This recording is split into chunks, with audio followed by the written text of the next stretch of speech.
So, Jai Hind everyone. I Aditya Verma welcome you all to Defense Mavericks. और आज हम continue करने वाले हैं अपनी SSB जियोपॉलिटिकल सीरीज को. Okay, and we have now come up with the most anticipated topic, that is the Indo-Pak relations. इसे हम दो पार्ट में कवर करेंगे because this is a very big topic. तो आज वाले पार्ट में will be mainly seeing the India Pakistan relations, और जो कश्मीर स्पेसिफिक रीजन से या कश्मीर स्पेसिफिक टॉपिक्स है they will cover in part two. Okay, तो अगर कोई ऐसा टॉपिक छूट रहा है तो don't worry, we will cover that in the Kashmir issue. ठीक है, जो पार्ट टू आएगा इसका. ऑलराइट, तो चलो without wasting any time let's get started. तब ये पाकिस्तान का आइडिया ये आया कहाँ से, और ये टू नेशन थ्योरी क्या है, इसको थोड़ा समझते हैं. तो when we were being ruled by the British, ठीक है, ये ब्रिटिश गवर्नमेंट अपने आप को इनसरमाउंटेबल समझती थी, अनडिफीटेड समझती थी, अनडिफीटेबल. ओके, इन्हें कोई हरा नहीं सकता. But their empire was shaken by mainly two things. One was the first war of independence or the 1857 revolt, and second was the formation of the Indian National Congress in the year 1885. Okay, ये दोनों चीजें was a very big blow to the British rule, और उन्हें अपने rule पे थोड़ा insecurity आने लगी. एंड इन दोनों चीजों में या फिर इन दोनों इवेंट्स में one thing that was common was Hindu Muslim unity. Okay, no ये दो रिलीजियस कम्युनिटीज जो हैं they were at almost at conflict with each other throughout the history. But British ने क्या देखा कि यहाँ पे ये दो कम्युनिटीज एक साथ आके एक कॉमन एनिमी के अगेंस्ट यूनाइटेड हो गई हैं और ये लड़ रही हैं. And these two being the largest religious groups in India, this was not a good sign for the British. तो ब्रिटिश ने सोचा कि इसे हमें तोड़ना होगा, इसे हमें काउंटर करना होगा if we want to continue our rule in India. तो वो हेल्प कहाँ से आई? वो हेल्प आई सैयद अहमद खान. ओके, सैयद अहमद खान ने एक थ्योरी दी थी. ठीक है, इन्होंने एक थ्योरी दी थी जिसका नाम था the two nation theory. Basically he coined this term, the two nation theory, basically saying कि the Hindus and the Muslims can not remain in one nation together. ठीक है, because they two both are different nations as a whole. अब इस theory को इन्होंने popularise करना शुरू किया ब्रिटिश ने, और इस थ्योरी को यूज करना शुरू किया और अपने डिवाइड एंड रूल या अपने सबवर्जन टैक्टिक्स को यूज किया. 1857 में obviously they were kings and all the peasants and everyone were involved. Indian national Congress के फॉर्मेशन से क्या हुआ था कि थ्रू आउट द इंडिया जितने डिफरेंट वॉइसेस थे at different places, they all came together and join hands eight one place and become a bigger voice. ठीक है, वो सारे के सारे एक जगह पे कॉन्सेंट्रेट हो गए थे.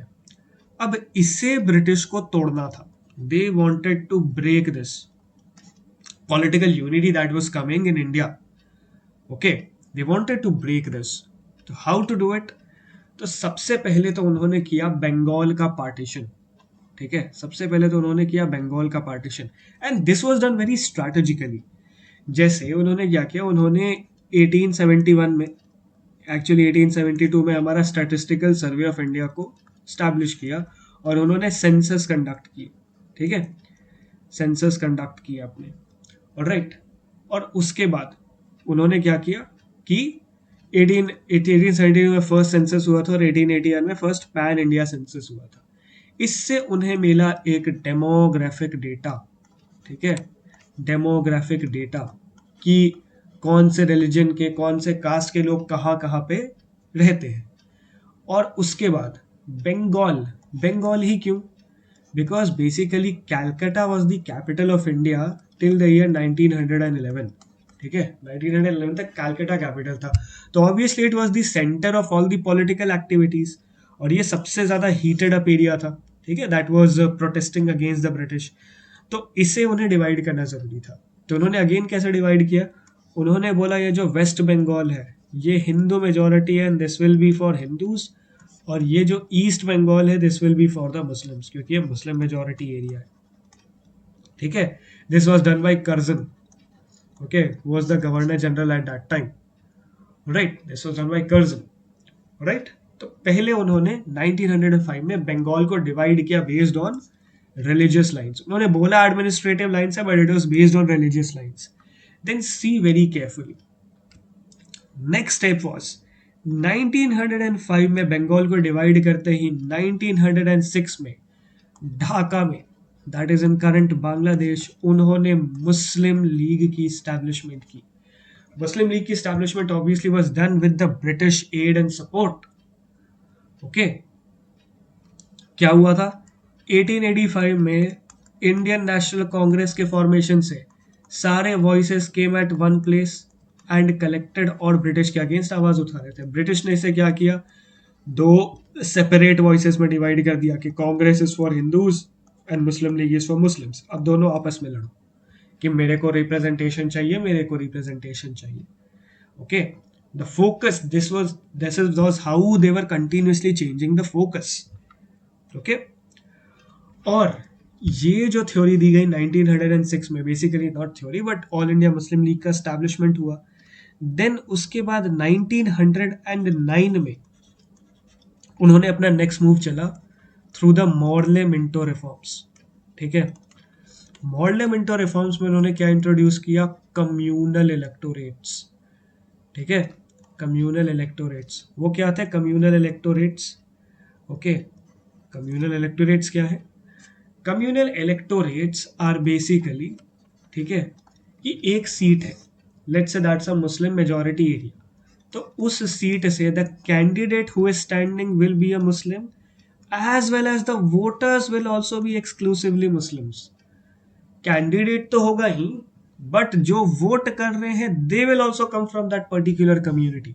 ये होता है कम्यूनल इलेक्टोरेट्स. ठीक है, बेसिकली इंश्योरिंग कि वो सीट पर्टिकुलरली एक पर्टिकुलर रिलीजन को ही जाए.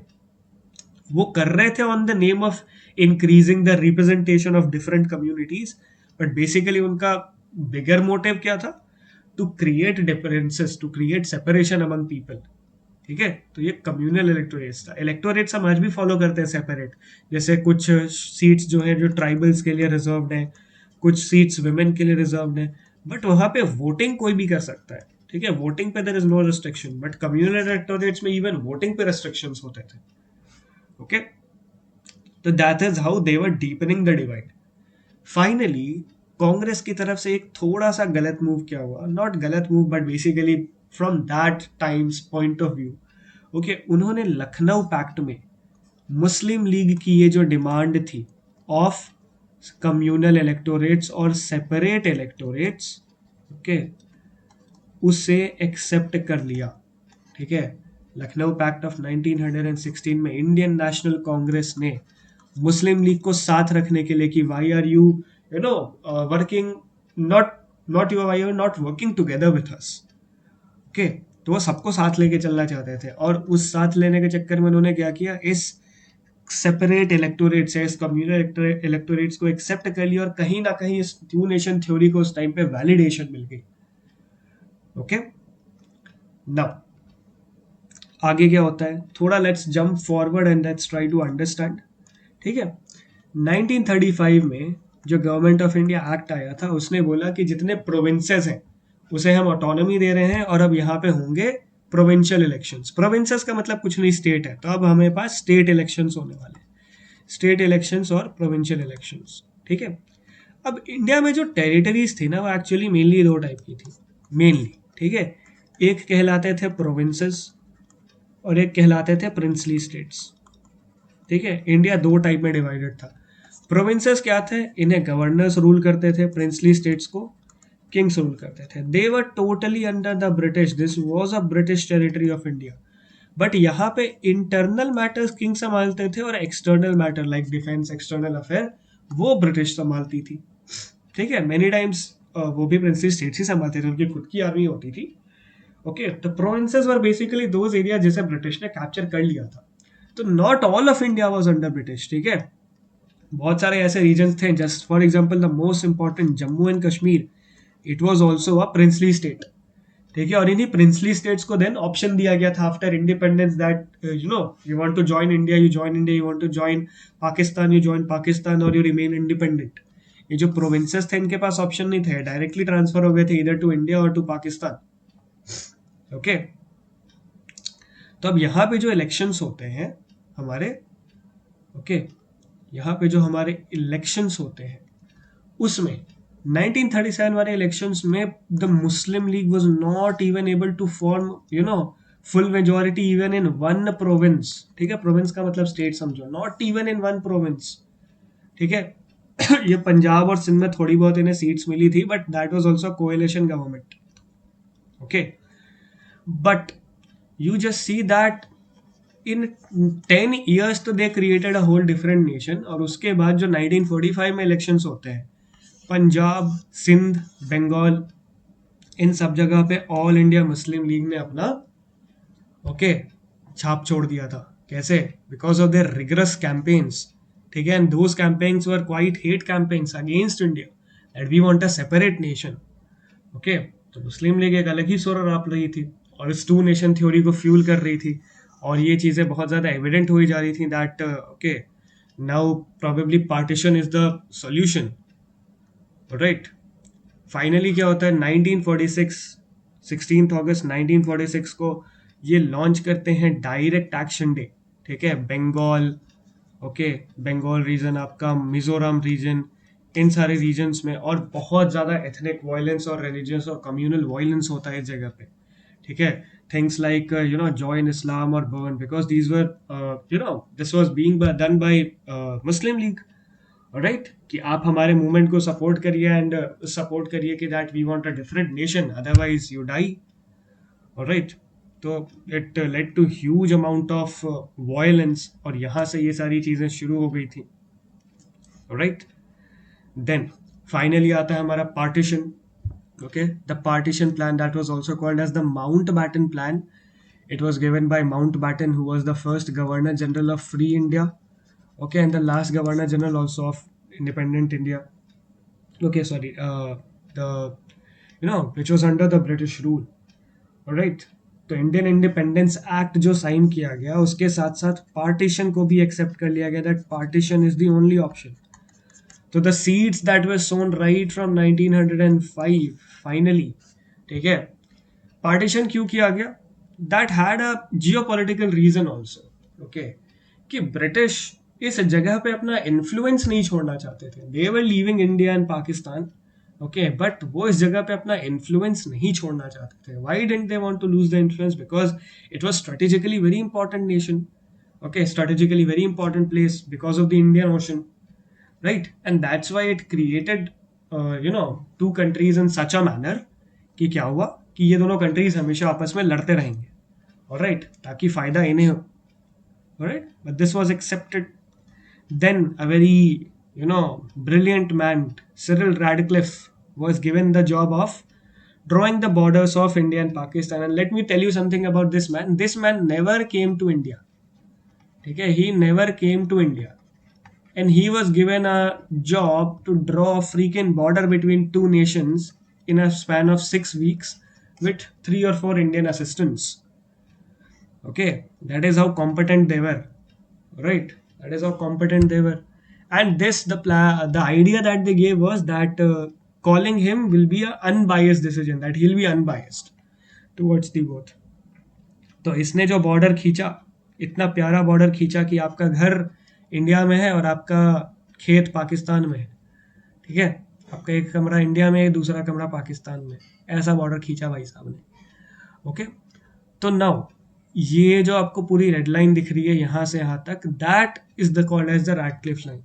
Now why Kashmir is not included? Because as I told you, Kashmir तो प्रिंसली स्टेट था ना, तो कश्मीर का बॉर्डर रैडक्लिफ लाइन नहीं कहलाता है, okay, remember that. Gujarat, Rajasthan and Punjab, और इधर वेस्ट बंगाल, आसाम, ओके, और आज के टाइम पे त्रिपुरा और मिजोरम, इनके बॉर्डर्स भी कहलाते हैं, राइट। तो ये है हमारा Radcliffe line. This man was Cyril Radcliffe, जिसने ये बॉर्डर्स बनाए, राइट। एंड यहाँ से जन्म हुआ पाकिस्तान का। The adversary state of India. Partition जो हुआ, ऑब्वियसली जैसा बताया, Kashmir was not a part, और उसके बाद ह्यूज स्केल पे माइग्रेशन शुरू हुए। Punjab which was one of the biggest provinces, उसे हाफ में डिवाइड कर दिया गया, right. The west Punjab went to Pakistan and the east Punjab came to India. ठीक है, आज के टाइम का जो हिमाचल है और हरियाणा है, that was a part of Punjab only, later on it was divided, right. तो पार्टीशन में बहुत सारी चीजें हुई, and basically this led to the formation of a lot of things. अब कश्मीर को लेके कॉन्फ्लिक्ट हो गया, that Kashmir said that I will remain independent, okay, I will remain independent. और यहाँ पे क्या था, यहाँ के जो किंग थे, that was Raja Hari Singh, he was a Hindu, but most of the Kashmiri people were Muslims, ठीक है, and that's why there was a conflict. He wanted to remain independent, but यहाँ पे some people wanted to join Pakistan. In fact, when Pakistan attacked it, many of his army men, sided with the Pakistani army. All right. Next. अब पढ़ते हैं कि ये Wars कौन कौन से हुए हैं इंडिया और पाकिस्तान के बीच में. ऑलराइट, तो इंडिपेंडेंस मिलते ही पाकिस्तान ने लॉन्च कर दिया ऑपरेशन गुलमर्ग. ठीक है, what was operation Gulmarg? That was basically to capture Kashmir, कि कश्मीर पे को फोर्सफुली पाकिस्तान का हिस्सा बना दिया जाए. और उसके लिए उन्होंने क्या किए, उन्होंने लश्कर भेजने शुरू किए. ठीक है, लश्कर और basically tribesman who were trained in arms, और उन्होंने जाके अटैक करना शुरू कर दिया कश्मीर के सारे आर्मी बेसिस को, वहाँ के लोगों को अटैक करना शुरू कर दिया, फोर्सफुली कन्वर्ट करना शुरू कर दिया, and they were heading towards Srinagar. और जो राजा हरी सिंह की आर्मी थी, दे ऑल्सो स्टाइडेड विथ पाकिस्तान. ठीक है, because they also had that attachment. तो अब राजा हरी सिंह भागे भागे आए हमारे प्राइम मिनिस्टर के पास, दैट हम पे तो प्रॉब्लम हो गई है, ठीक है, please help us. But the prime minister was shrewd. उन्होंने बोला ठीक है, हम हेल्प करेंगे, बट उसकी एक शर्त है. क्या शर्त? ये है कि हम तब तक अपनी आर्मी आपके अंदर नहीं भेज सकते जब तक आप इंडिया के पार्ट नहीं हो. How can we send in the army inside a foreign territory? You accept Indian accession, आप इंस्ट्रूमेंट ऑफ एक्सेशन पे साइन करिए, you become a part of India, then we can allow the Indian army to march in. And obviously, Raja Hari Singh was left with no choice. He signed the instrument of accession, and Kashmir officially became a part of India. Okay, Kashmir officially became a part of India. उसके बाद Indian army started retaliating, और वो उन्हें push back करना शुरू की. ठीक है, they started pushing back in the first war, in the Pakistan war. और उन्हें वो पुश कर ही रही थी, तब तक में हमारे प्रधानमंत्री 1948 में चले गए यूएन इस मैटर को लेके कि साहब हमें मदद करो, ओके, आप इसमें इंटरवीन करो and you tell us a solution. तो यूएन ने क्या बोला कि आप लोग एक सीज फायर डिक्लेयर किए. सीज फायर का मतलब क्या? You stop the fight and stay where you are. ठीक है, स्टे वेयर यू आर. तो इसे एक इनडिसाइसिव बैटल बोला जाता है, because we are pushing them back and the Pakistanis were going back. But since cease fire declare कर दिया गया बाय यूएन, तो हम जहां रुक गए, that line was that time called as cease fire line, जिससे आज हम बोलते हैं LOC, the line of control. इसी सीज फायर को लाइन को आज LOC कहा जाता है, beyond which is the POK, Pakistan occupied Kashmir. ठीक है, very unpopular opinion, but according to me इस वॉर में Pakistan had better gains, because उन्होंने तो ये ऑक्यूपाई कर लिया ना. उनका काम क्या था? टेरिटरी ऑक्यूपाई करना, बट उन्होंने कर लिया. Many people say that no no no, all the fertile part या फिर जो पार्ट था that was with us, POK was not that important, but आज we are crying for that. Okay, तो not taking any sides, but basically what I think was this was not a very good victory for India. Okay, although it was an indecisive war because it stopped due to UN intervention. Alright, but Pakistan had a better gain in it क्योंकि उन्हें POK का control मिल गया, और आज के time पे वहीं से गिलगिट और यहाँ से बहुत सारे बेसेस है जहाँ से वो अटैक्स लॉन्च करते हैं इन इंडिया. Right, okay. इस वॉर में हमें 5 परमवीर चक्र देखने को मिले. जिसमें से the first ever Param Vir Chakra went to major Somnath Sharma of the 4th Kumaon regiment, ठीक है। Then Naik Jadunath Singh and company Havildar major Piru Singh Shekhawat, इन तीनों को परमवीर चक्र दिया गया पोस्ट ह्यूमसली, दैट इज मरणोपरांत, ठीक है। बट लैंस नायक करम सिंह और second lieutenant Rama Raghoba Rane, they both lived, okay, तो they were alive recipients of the Paramveer Chakra, ठीक है। Lens Nayak Karam Singh of 1 Sikh and second lieutenant Rama Raghoba Rane of the Bombay Sappers or the Engineers Regiment, okay, Bombay Sappers का मतलब engineers होता है, ठीक है। These were mine clearers and mine keepers, right? So this was about the Indo-Pakistan War of 1948 or the first war between India and Pakistan. Next, जो other developments हुए between India and Pakistan was the Indus Water Treaty that was signed in the year 1960. Indus Water Treaty क्या बोलती है कि Indus River System की जो 6 नदियां हैं, that is Chenab, Jhelum and Indus and Sutlej, Beas and Ravi, इससे बेसिकली जो ये वेस्टर्न 3 रिवर्स हैं, चेनाब, झेलम और रिवर और इंडस, इसका 80:20, that means what, 80% of water will go to Pakistan and 20% of water will be with India. और ये जो नदियां हैं that is Sutlej, Beas and Ravi, इसका 80% of water will be with India and 20% of water will go to Pakistan. तो ये 80-20 रूल के तहत किया।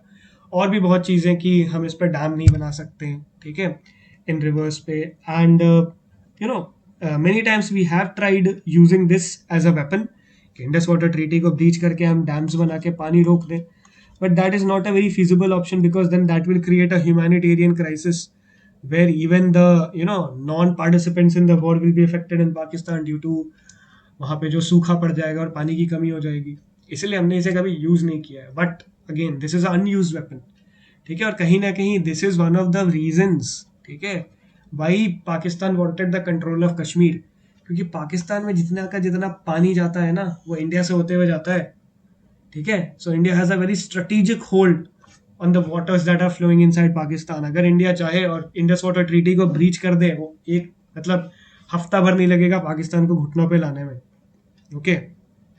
And that's why strategically we should build dams, okay, to have a leverage, okay, to have a leverage we should build these dams, alright. Next, अब समझते हैं पाकिस्तान को as a buffer state of USA. Further development क्या हो, world war 2 के बाद शुरू होता है हमारा कोल्ड वॉर एरा, जिसमें obviously USA and the USSR were on a fight, not a physical fight but a ideological fight. India ने चूज किया नॉन अलायंस, ठीक है, नॉन अलाइंड मूवमेंट, हम ना यूएसएसआर की तरफ जाएंगे ना यूएसए की तरफ, but still India was tilted towards USSR, हमारी पॉलिसीज सोशलिस्टिक थी। But Pakistan totally join the USA block, और जैसे ही पाकिस्तान ने यूएसए ब्लॉक ज्वाइन किया, यूएसए के लिए पाकिस्तान एक फेवरेट कंट्री बन गई। क्यों? बिकॉज उसे पता था दैट यहाँ पे अगर एशिया में समवन कैन चैलेंज यूएसए's हेगेमनी तो दैट कुड बी इंडिया, और इसीलिए इंडिया को डिस्टेबलाइज रखो, ठीक है। Also Pakistan was needed to counter Afghanistan, okay, तो इसीलिए पाकिस्तान को इस चक्कर में बहुत एड मिले यूएसए से, बहुत सारे स्पेशली मिलिट्री एड्स तो बहुत भर भर के मिले, and a lot of funding जिसे पाकिस्तान इंडिया के अगेंस्ट यूज किया, ठीक है। तो Pakistan was the buffer of USA in Asia, और ये एक बहुत इंपॉर्टेंट पॉइंट है जो हमें समझना है, ठीक है, इस geopolitical understanding between India and Pakistan, right. Then क्या होता है कि कुछ सडन ऐसे इवेंट्स हो जाते हैं जिसके कारण पाकिस्तान को लगता है now is the correct time to attack India, और वो इवेंट्स क्या थे? फर्स्ट ऑफ ऑल 1962 वॉर में हमारी चाइनीज से जो लॉस हुआ, चाइनीज वॉर में, ठीक है, इंडिया चाइना वॉर में जो हमारा लॉस हुआ, that obviously was a very big blow to India and its morale. Then 1964 में Jawaharlal Nehru, the first prime minister, dead, ठीक है, and he was the biggest leader and the biggest face of India, तो India was almost orphaned at that time, तो India was at a very weak position. तो पाकिस्तान को लगा this is a very good time where we can take our revenge and where we can take Kashmir back, तो उन्होंने launch किया operation Gibraltar, जिसके तहत again उन्होंने अपने मुजाहिद भेजे, ठीक है, in Kashmir, and they started insurgency in that area.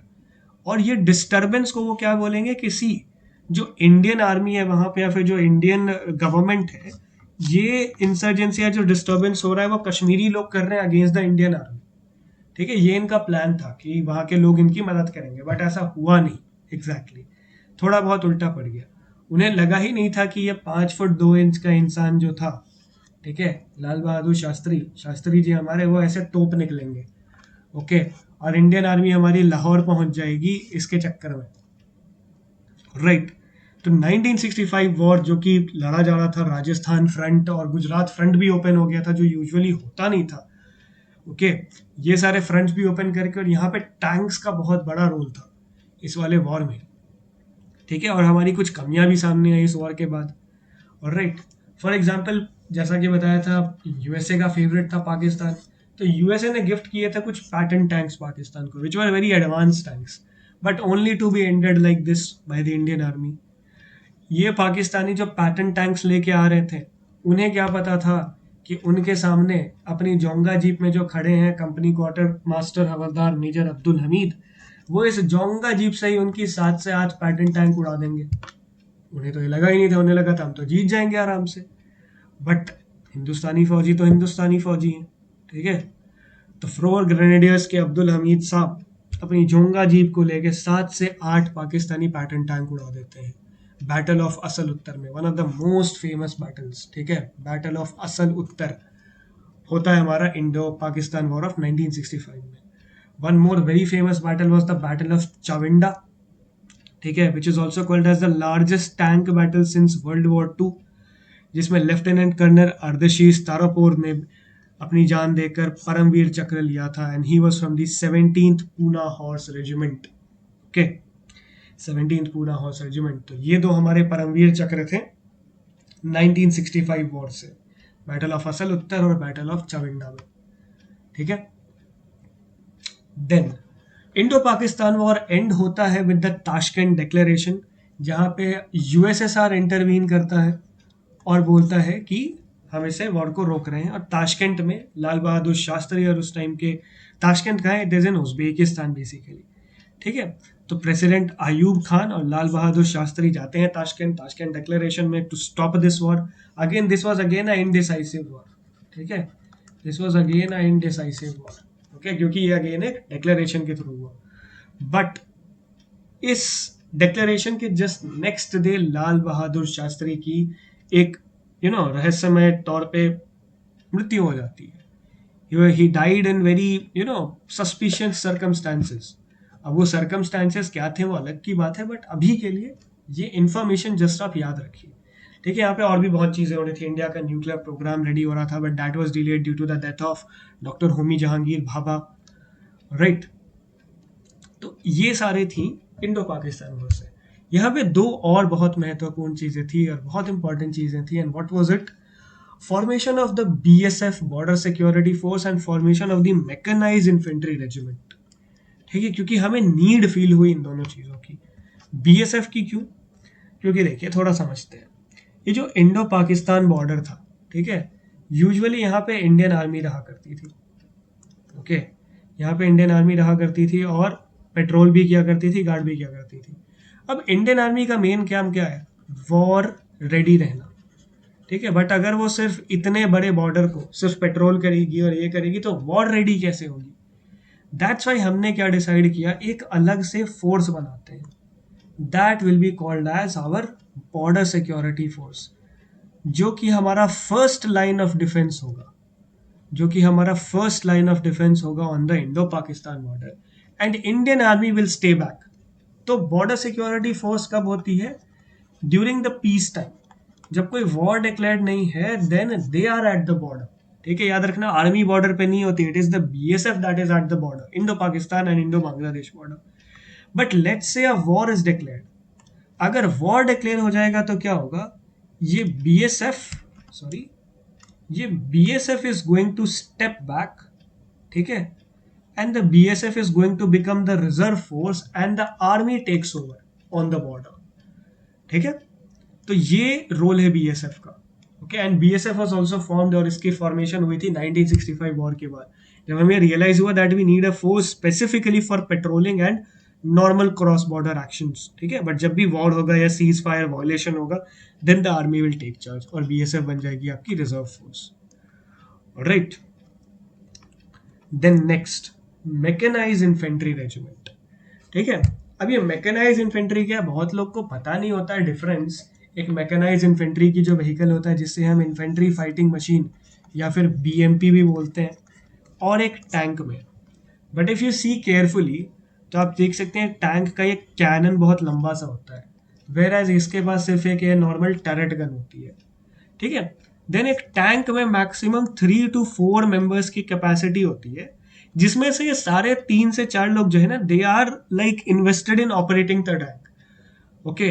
कोई इस टैंक को ड्राइव कर रहा है, कोई ये गन से शॉट कर रहा है, one person is here operating the tarot gun, alright.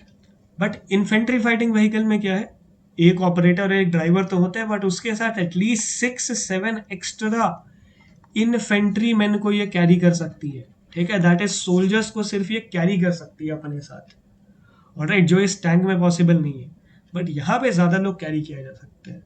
अब इसकी नीड क्यों फील हुई, लेट्स अंडरस्टैंड दैट।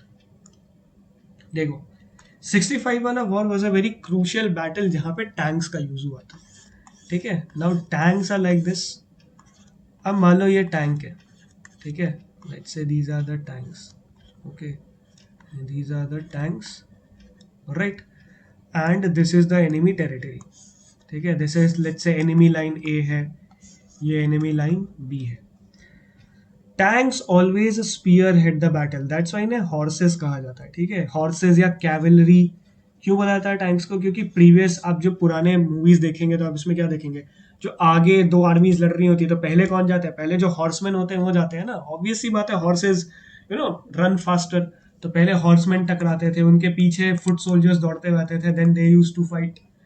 तो उस हॉर्सेस को यहाँ रिप्लेस किया है टैंक्स ने, that's why the names of the regiment like Poona horse, 61st cavalry, okay. तो टैंक्स ने हॉर्सेस को रिप्लेस कर दिया है। इनके पीछे होते हैं फुट सोल्जर्स, ठीक है, इनके पीछे होते हैं foot soldiers who are going. अब देखो, ये टैंक्स जो है ना, ये आराम से 50 to 60 किलोमीटर पर आवर के स्पीड से जा सकती हैं। They can go and they can attack this territory and they can do the thing. But ये सोल्जर्स, फुट सोल्जर्स कितनी स्पीड पे दौड़ पाएंगे, मैक्सिमम 10 to 15 kmph, देखिए उतना सारा बैटल लोड लेके और उतने लॉन्ग डिस्टेंसेस पे, this is the average speed that they can run, ठीक है, इससे ज़्यादा नहीं दौड़ सकते वो, राइट। तो 50 to 60 किलोमीटर पर आवर, और ये अब ये टैंक ने मान लो अटैक किया इस एरिया को, ठीक है, तब तक क्या हुआ, इस बी टीम को इन्फॉर्मेशन मिल गई कि ए लाइन अटैक हो चुका है, they will come, they will destroy the tanks, ठीक है, they will get themselves stationed here and then they will be prepared for the upcoming infantry. As a result क्या होगा, इस इन्फेंट्री को damage हो सकता है। ये जो टाइम गैप आ रहा था ना due to the speed difference, this was creating a problem, और इसी प्रॉब्लम को सॉल्व किया हमारे मैकेनाइज इन्फेंट्री ने, ठीक है। मैकेनाइज इन्फेंट्री ने ये जो गैप थी ना, इस गैप को कर दिया फुलफिल, कि टैंक्स आप आगे जाओ, आपके पीछे आएंगे हम, कैरिंग 7-8 सोल्जर्स, आपने ये एरिया को डिस्ट्रॉय किया, now you move ahead and destroy the second area, in mechanise infantry will come, okay, further destroy this place and capture this place and make sure कि कोई और रीइंफोर्समेंट नहीं आ रहा है टिल द टाइम हमारी infantry forces पहुंचे और इस जगह को कैप्चर कर ले। देन अगेन टैंक्स ने इस लाइन को डिस्ट्रॉय किया, मैकेनाइज इन्फेंट्री ने अगेन, देन हम और आगे बढ़े। तो this is the problem that mechanise infantry solved, okay. तो इंडो पाक वॉर से ये दो बड़े लेसन हमें मिले थे, एक बीएसएफ का फॉर्मेशन और एक मैकेनाइज इन्फेंट्री का formation, okay. Next, one of the most important, the Bangladesh Liberation War or the Indo-Pakistan War of the 1971, okay. Again इसकी थोड़ी सी बैकग्राउंड जान लेते हैं कि यहाँ पे हुआ क्या था।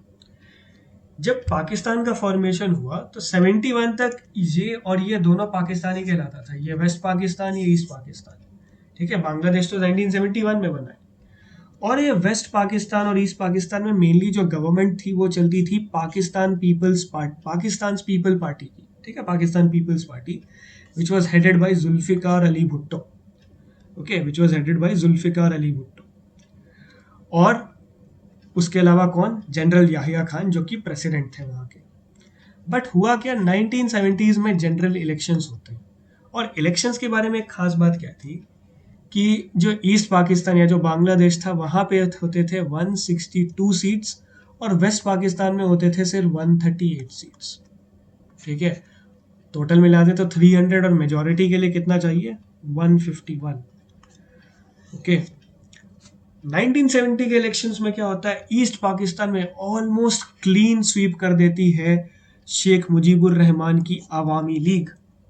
ओके, बट ये चीज बर्दाश्त नहीं होती है जनरल याह्या खान और जुल्फिकार अली भुट्टो का। जनरल याह्या खान बोलते हैं दैट नहीं, आप गवर्नमेंट नहीं बनाएंगे। क्यों? क्योंकि पाकिस्तान में जो चीजें थी, जैसे इस्लामाबाद हो गया, लाहौर हो गया, ठीक है, और बाकी जितनी चीजें, सबका सब गवर्नमेंट बिल्डिंग सबके सब इस वेस्ट पाकिस्तान में सिचुएटेड थे। ईस्ट पाकिस्तान को वो बहुत सप्रेस करते थे, और राइट, और उर्दू नेशनल लैंग्वेज बना के इन पे इम्पोज किया जा रहा था, where these were Bengali speaking people. तो that was not liked by them. तो इसीलिए लोगों ने, ईस्ट पाकिस्तान के लोगों ने, सीइंग दिस कि यहाँ पे आराम से मेजोरिटी मिल सकती है, they voted Sheikh Mujibur Rahman to power. He was democratically elected as the prime minister, but general Yahya Khan send his forces and arrested him, जिसके कारण पूरे बांग्लादेश या पूरे ईस्ट पाकिस्तान में एक बहुत violent uprising, not violent actually, that peaceful protests etc., they spurted out against Pakistan's People Party and the president. But उसके response में उन्होंने क्या किया, उसके रिस्पॉन्स में उन्होंने लॉन्च कर दिया ऑपरेशन सर्च लाइट, और इस ऑपरेशन के through they started the genocide in Bangladesh. ठीक है, पाकिस्तानी आर्मी ने जेनोसाइड करने शुरू कर दिए, लोगों को मारना शुरू कर दिया। ठीक है, all those who were favoring with the Awami League government, due to which India में एक रेफ्यूजी क्राइसिस शुरू हो गया, क्योंकि वहां से लोग बहुत बड़े आबादी में वेस्ट बंगाल, असम और इधर भागने लगे। और राइट, तो this created a very huge problem for India. But एक प्रॉब्लम के साथ इंडिया को एक बहुत बड़ा सॉल्यूशन भी दिखा कि what if they break apart Bangladesh from Pakistan, एक पूरा का पूरा फ्रंट खाली हो जाएगा हमारे लिए। ठीक है, जो अभी तक हम वेस्टर्न और ईस्टर्न फ्रंट दोनों से लड़ रहे हैं, वो एक फ्रंट पूरा का पूरा हमारे लिए सिक्योर हो जाएगा। तो व्हाई नॉट डू इट? तो India, taking this benefit, started adding Bangladesh in this war. ठीक है, और इसमें Indian army, navy, air force and even the RNAW, ठीक है, रॉ, इसने भी बहुत बड़ा रोल प्ले किया। ठीक है, ऑब्वियसली नेवी का हमें सभी पता है, ऑपरेशन ट्राइडेंट, उसने कराची पोर्ट को डिस्ट्रॉय कर दिया। ठीक है, Karachi was literally burning, right, तो यहाँ से उसके पाकिस्तान के शिप्स जा ही नहीं पाए, लैंड रूट से जाने का कोई सवाल ही नहीं उठता था। ठीक है, तो पाकिस्तान जो बांग्लादेश में जाके अपने आर्मी को डिप्लॉय कर रहा था, जो भी रीइंफोर्समेंट भेजा था, they were sending it through air route. इसे बंद किया RNAW ने। कैसे? उन्होंने एक लॉन्च किया, that was called as operation Ganga. ठीक है, जिसके तहत उन्होंने एक फॉल्स टेररिस्ट ऑपरेशन करवाया और उसका इल्जाम पाकिस्तान पे लगा दिया। ओके, प्लेन हाईजैकिंग थी, और उन्होंने बोला कि अरे देखो पाकिस्तान, आप तो हमारा प्लेन ही हाईजैक कर लिए, तो हमने आपका एयर स्पेस भी बंद कर दिया। तो अब जो पाकिस्तानी आर्मी के लोग थे वो पूरी तरीके से यहाँ पे फंस चुके थे। ठीक है, बांग्लादेश में, with no food, no supply, no backup coming for them. फिर उन्हें क्या करना पड़ा, 93,000 को सरेंडर करना पड़ा। They had no other option. और right, then Bangladesh liberation war में दो बहुत की फॉरेन एलिमेंट्स भी थे। What were they? One was Mukti Bahini. अब ये मुक्ति बाहिनी क्या थी? Mukti Bahini was basically the Bangla people, ठीक है, the Bangla speaking people, and mainly they were there from the Bangladesh army. अब देखो, पाकिस्तान आर्मी जो है, ओके, उसमें तो बांग्लादेशीज भी थे ना, जो कि बांग्लादेश से रिक्रूट किए जाते थे। अब इन्हें बोला जा रहा था अपने ही लोगों को मारो। ठीक है, अगर आप पाकिस्तानी आर्मी में हो तो they were being told to kill their own people. Many of them did not. ठीक है, वो पाकिस्तानी आर्मी को छोड़ दिया उन्होंने, और उन्होंने छोड़ने के बाद बनाया है मुक्ति वाहिनी फोर्स। ठीक है, बहुत सारे लोगों को और लोकल लोगों को भी ट्रेन करके, और इंडिया ने भी इसमें बहुत सपोर्ट किया। ठीक है, एज आई टोल्ड यू कि इंडिया भी, like this is called as a subversion technique, कि आप एनिमी के एनिमी को पहचानो और उसे आप फंड करो। ठीक है, तो इंडिया ने मुक्ति वाहिनी को बहुत सपोर्ट किया। Then USSR, obviously Indira Gandhi sensed it कि ये जो वॉर होने वाला है इसमें USA and even UK are going to help the Pakistanis. Okay, and that's why उन्होंने यूएसएसआर के साथ जाके एक डील ऑलरेडी साइन कर ली थी डिफेंस कोऑपरेशन की. तो जब अरेबियन सी और बे ऑफ बंगाल से यूएसए और यूके की फ्लीट्स आ रही थी, ठीक है, यूएसएसआर एंटरप्राइज और यूके की फ्लीट्स आ रही थी, तो USSR navy came and blocked them. ठीक है, USSR navy came and blocked them from entering India. Otherwise इस वॉर का कुछ अलग ही आउटकम हो सकता था. ऑलराइट, तो Mukti Bahini, that were the Bangladeshi local people and the Bangladeshi people who are there in the Pakistani army, उसके थ्रू बनाई गई थी. ऑब्वियसली तो इंडियन आर्मी के साथ मिलके इन्होंने भी बहुत ज्यादा पाकिस्तानी आर्मी को अंदर से काटा था गुरिल्ला वॉरफेयर कर करके. As a result they had to surrender. ठीक है, along with 93,000 personnel, which was the largest ever surrender after the World War II. Okay, under the brilliant leadership of Sam Manekshaw, Field Marshal Sam Manekshaw and Indira Gandhi, we won this war and we liberated Bangladesh as a new nation, and we were the first country to recognize it.